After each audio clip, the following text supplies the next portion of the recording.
Hi everybody, my name is Matthew Poes with Poes Acoustics, and in this video, I'm going to be continuing to answer questions. So the question is from Walt Moody: are there any benefits to using a layer of OSB or in a strand board and a layer of drywall versus 2 layers of drywall? The answer is yes, of course, but it is complicated, and I don't want people to feel like if they have to go one direction or another, they've made big compromises. Let's start with this. When it comes to, this is a question for sound isolation for those of you who are wondering what we're talking about and why they would be asking this. So when you're putting together sound isolation walls, you've got a couple of things to think about. One of the most dominant factors is mass. The materials that we're talking about using here contribute to the mass of the wall. So using more than one layer, for instance, doubles the mass of that part of the wall. Now remember, on a partition wall, there's 2 sides to it. So the other side's mass matters too. So if you go from let's say 1 layer of drywall on both sides to 2 layers of drywall on one side and 1 on the other, you have not doubled the mass. You've made it 50% higher. And some of the stud mass actually seems to contribute. When you're doing simulations, you have to account for that, but it's not straightforward. There's a different bigger factor, which is that's not bigger, but it is a really big factor and it matters, and that is decoupling.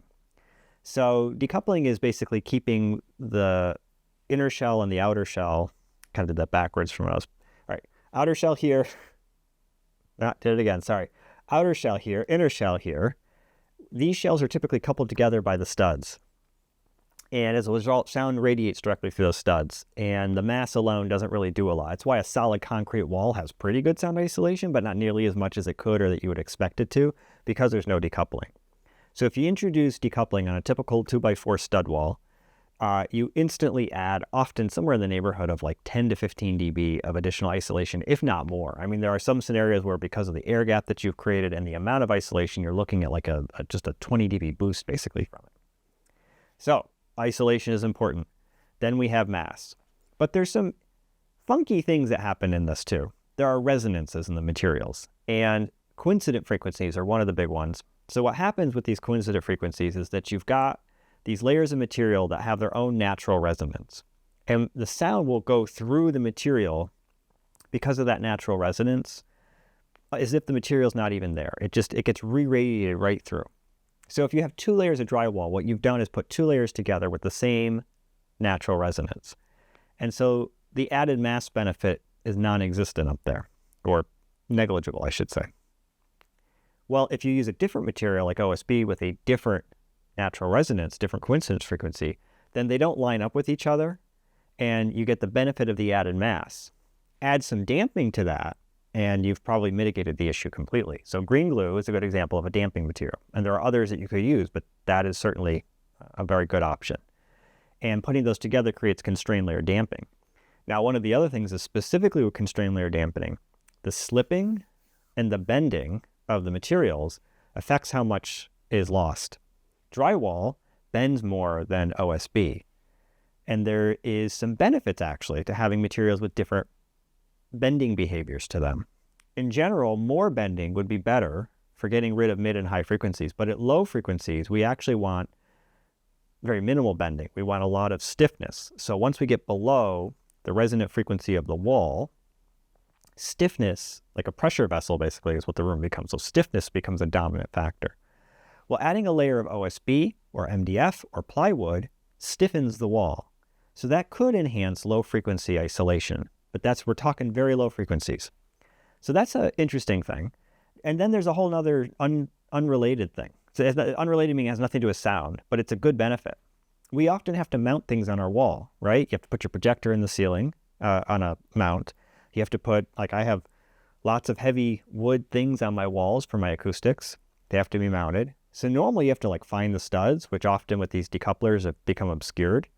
And you have to take those and screw things into the studs. Well, interestingly enough, that because we have obscured them and they're hard to find, we can cause problems where we just start sticking holes in our wall that we don't want. But if you've got these constrained layer damped walls with a viscoelastic material and something solid to screw into, you can actually screw right in, and that goop actually kind of helps seal the hole. I still probably would recommend putting some caulk or something on it after I would suggest, even though I often don't do this, pre-drilling your holes when you're mounting stuff on the wall, and then I would put some acoustic caulk in the hole and then screw everything back down. That just helps to make sure there's no holes, no air gaps or anything that can let sound through. But adding that material means you don't have to find anything. You can just screw right into it. The OSB is strong enough to hold quite a bit of weight. So we very frequently do that. And mixing materials is a good idea. So adding like OSB and drywall and mass-loaded vinyl, for instance, are all adding mass. They all have different frequencies. They're all damped in different ways. And all of that combines to something that's better. Another thing that can play into all this, too, is that when sound travels from something that has very low acoustic impedance, like air, and hits something with a very high acoustic impedance, there's a high probability the sound will reflect off of it. That's why these surfaces tend to reflect a large portion of the sound. However, if you think about it, not hard to realize that obviously not all the sound reflects off of it, because when you're on the other side of the wall, you can still hear sound. And the only way that could happen is if that sound energy, some of it transferred through. So some of it transfers through, some of it is lost to the damping in the wall, and some of it reflects back. Most of it reflects back. Well, one of the interesting things about mixing materials like that is that you end up with varying acoustic impedances. And so of the sound that transfers through, that can actually change the probabilities of what the sound's going to do as it's going through the wall. You could actually cause a higher proportion of it to reflect back or be dissipated in the damping than passes through. Or there's actually some ways you can construct a wall that has the opposite, which could be beneficial, which is that you actually increase the amount of sound that passes through the wall instead of reflecting back, but in a way where more of it is dissipated. That could be a good thing. So varying these acoustic impedances is not a bad thing. Putting fuzz on the wall actually does that in and of itself, but again, changing the material of the wall itself has some benefits. So all of that to say, there is a acoustic benefit to mixing different material types, and OSB just happens to be a nice material because you can screw right into it.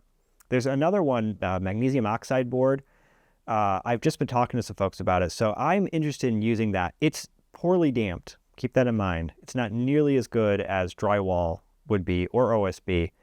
It is very dense, and so one of the nice things about that, and you can get different densities, is you may be able to get a thin layer with very high density, like 1/2 inch with twice the density of 1/2 inch drywall. And that might be an interesting one to sandwich. I would be reluctant to use it on its own because it has a sort of ting to it, and it could be audible, and it needs to be damped to prevent the ting. But I think if you sandwich it between materials, like if you did a 3 or 4 layer wall, that would be another interesting material to try. But the wood, like I said, any wood actually, it doesn't matter what it is nice because when you screw into it, it'll hold things. I don't hear, by the way, MDF mentioned very much, and maybe some of you can give me some reasons why none of you like to use it, but MDF does have an advantage to being used on the wall. That's the density of it is higher than these other materials. So I know it's a pain in the butt, but that's sort of the point, right? We want high density because that helps to increase the mass and increase sound isolation. So MDF will hold quite a bit of weight when you screw into it. It's probably not as good as OSB, and it's certainly not as good as plywood, but it's not bad. And one of the nice things is it's extremely uniform, so there's no chance of like loose plies.